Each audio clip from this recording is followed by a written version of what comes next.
Bonsoir l'éclaireur, bonsoir à toute la classe. Si vous permettez, j'ai un test à vous proposer qui a pour titre La démocratie en Côte d'Ivoire. Après l'indépendance de la Côte d'Ivoire, le président Feu Félix Houphouët-Boigny a dirigé et conduit le bateau Ivoire dans une cohésion sociale avec le vivre ensemble.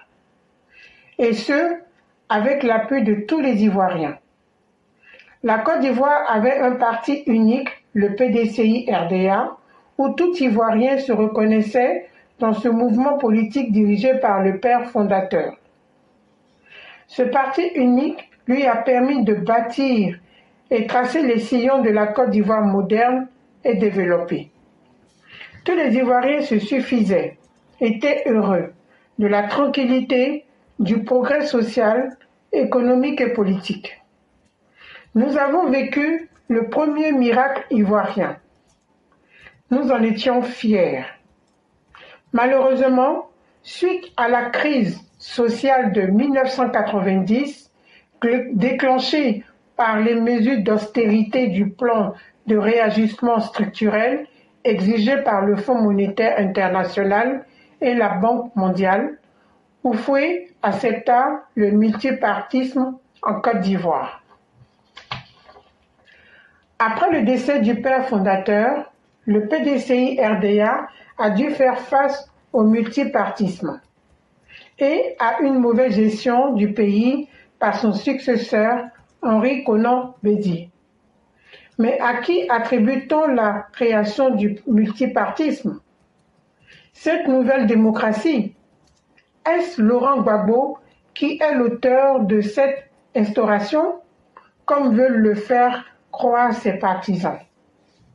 Il est bien d'avoir plusieurs courants de pensée, donc plusieurs partis politiques, mais il faudrait que ces partis d'opposition restent constants et se battent pour le développement, pour la justice, l'égalité des droits dans le seul intérêt du peuple. Alors qu'en Côte d'Ivoire, nous assistons à une opposition de marchands où leurs intérêts propres prédominent la scène politique et financière, non celle de la population. C'est à se poser la question de savoir si la démocratie nous sied, si elle est applicable à tous les pays africains ou sous quelle forme. Merci, j'en ai fini. Test écrit par Mère Nefertiti. Vive le EPV, vive le Prador dans la santé et longévité, vive la Côte d'Ivoire dans le développement, aimons-nous vivants, Mère Nefertiti, à bientôt. Et donc, mesdames et messieurs, ce qu'il faut savoir, Mère Nefertiti soulève ici une question qui est très importante.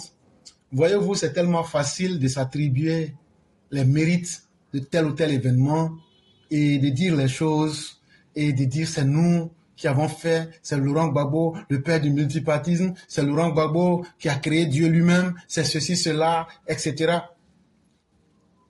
Mais tu ne peux pas être le père du multipartisme et de la démocratie et toi-même ne pas être capable de respecter les lois.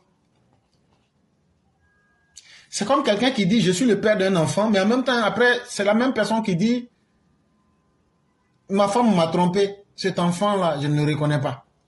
Ça ne fait pas sens. Tu ne peux pas créer quelque chose comme le FPI et après venir le casser. En réalité, c'est la caractéristique des hommes sans consistance et des gens qui ne peuvent pas écrire leur propre histoire. Beaucoup vous diront que c'est Laurent Gbagbo qui aurait créé le multipartisme, comme si le multipartisme était né uniquement en Côte d'Ivoire. Qui ne se souvient pas des conférences nationales au Bénin, avec les Kérékou et les Nicéphore Soglo. La Côte d'Ivoire est d'ailleurs même l'un des États même qui va être les derniers à accepter le multipartisme.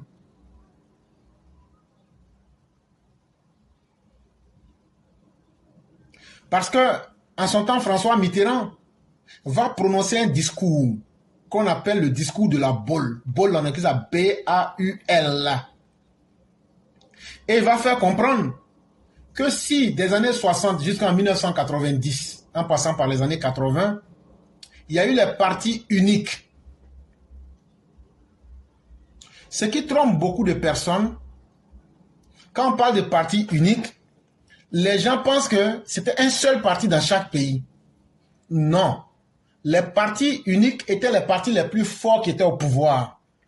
Mais dans les mêmes partis-là, il y avait des micro-partis comme il y avait des partis d'opposition. S'il n'y avait pas de multipartisme, déjà même dans les périodes des indépendances là, est-ce qu'on n'avait pas les partis de Sékou Sanogo? Est-ce qu'on n'avait pas des partis des progressistes? Est-ce qu'on n'avait pas les partis du RDA? J'ai déjà fait une émission sur ça ici. Et donc pourquoi ces partis-là existaient? On dit que quelque chose est multiple à partir de deux. Or, je vous ai parlé des progressistes. Je vous ai parlé de Sékou Sanogo. Je vous ai donné plein de noms qui avaient leurs différents partis. Mais la caractéristique de nos pays africains, vu que nos États africains, si tu prends à partir des années 60, très peu avaient des intellectuels. Les premiers intellectuels qui avaient donc pignon sur rue, c'était évident que ces gens-là aient le bénéfice du temps de leur époque. Même s'il y avait des gens qui voulaient prendre le pouvoir, là, ils n'en ont pas la connaissance, ils n'ont pas les compétences intellectuelles. C'est ce qui a fait que les partis uniques ont pu durer dans un certain sens en Afrique. Mais de 1960 jusqu'en 1990, ça fera 30 ans. En 30 ans, le monde a beaucoup évolué. Et les réalités du monde ont aussi changé. Et il y a des jeunes Africains qui se sont formés. C'est là que François Mitterrand a trouvé, à partir du 20 juin 1990, il va prononcer un discours qu'on appelle le discours de la boule. Il va dire aux Africains, il va faire asseoir tous les présidents de l'époque, les Félix Houphouët-Boigny, les différents présidents africains. Il va les faire asseoir, les présidents du Tchad, le président du Djibouti, le président du Togo, le président du Gabon, etc. Les Faure Gnassingbé, les Ali Bongo Dimba, les Idriss Déby Itno et les Oumar Guelleh, Ismaël Oumar Guelleh. Il va les faire tous asseoir avec les Félix Houphouët-Boigny, avec les Mathieu Kérékou. Il va les faire tous asseoir avec les Moussa Traoré du Mali. Il va tous les faire asseoir et puis il va leur dire ceci. Écoutez, ce qui pouvait marcher en 1960 ne marche pas forcément en 1970. Ce qui pouvait marcher en 1970 ne peut pas forcément marcher en 1980. Ce qui a pu marcher en 1960 et 1980, ça ne marche plus en 1990. Il n'y a pas de développement sans démocratie. Et il n'y a pas de démocratie sans développement. Il a dit, eux les Occidentaux là, eux là, si nos dirigeants de ces époques-là que je viens de vous citer, j'ai cité quelques noms, veulent que dans leur pays il y ait le développement, il va falloir que ces dirigeants-là acceptent une chose. Cette chose-là s'appelle la démocratie. La démocratie, pour que tout le monde puisse s'exprimer, pour qu'on puisse créer beaucoup de partis. Bon. Ça là, ce sont les... Est-ce que quelqu'un peut accepter qu'il ait des concurrents? Quand Laurent Gbagbo veut venir mentir aux gens que c'est lui qui a créé le multipartisme en Côte d'Ivoire. Mais le discours qui a été fait là, ceux qu'on a appelés pour aller s'asseoir là, est-ce que lui, Laurent Gbagbo, était parmi eux? J'ai cité des noms. Et je souhaite que ceux qui sont mieux au fait de la réalité que nous viennent nous dire si on s'est trompé ou pas. J'ai cité le nom de El Ajouma Bongo. J'ai cité le nom du père de Faure Gnassingbé et Yademan. J'ai cité le nom de Idriss Itno Déby. J'ai cité le nom de Ismaël Guelleh Oumar. J'ai cité le nom de Mathieu Kérékou. J'ai cité le nom de Félix Houphouët-Boigny. Est-ce que vous avez entendu le nom de Laurent Gbagbo? Est-ce que François Mitterrand l'a appelé pour dire Laurent Gbagbo va créer multipartisme en Côte d'Ivoire? Non, c'est pas comme ça que les choses se sont passées. Les mêmes présidents qui étaient habitués à diriger l'Afrique depuis 1960 là, jusqu'en 90, jusqu'à exactement le 20 juin 1990 là, les Blancs leur disent qu'à partir de maintenant là, le monde est en train de changer. Si vous voulez qu'on soit avec vous, si vous voulez qu'on vous aide pour que vos pays se développent, voilà ce qu'on va faire. Vous allez avoir des concurrents. Et donc vous êtes obligé d'accepter, il n'y a pas d'autre solution. Laurent Gbagbo n'était pas à cette réunion. Comment peut-il s'arroger le droit de dire que lui, c'est lui qui a apporté la démocratie ou même pardon, le multipartisme en Côte d'Ivoire? C'est faux. Et bon, supposons qu'il n'était pas là-bas. Mais qui lui a dit que parce que lui, il a créé son parti là. Donc là, parce que lui, il a créé le FPI, donc c'est ça qui est multipartisme. Mais c'est faux. Allez dans la Côte d'Ivoire d'avant 1960, il y avait plusieurs partis.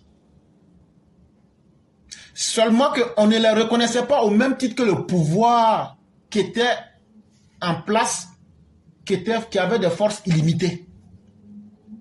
C'est tout. Et donc Laurent Gbagbo fait de la forfaiture pour tromper les gens. Mais nous autres, on ne se taira pas. Parce qu'il suffit de mettre les arguments devant les gens. Que Laurent Gbagbo nous montre la feuille de route que lui, il a reçu, qui dit, Laurent Gbagbo, on te donne quitus, va en Côte d'Ivoire et puis il faut aller installer le multipartisme. Laurent Gbagbo ne pourra jamais produire ce document.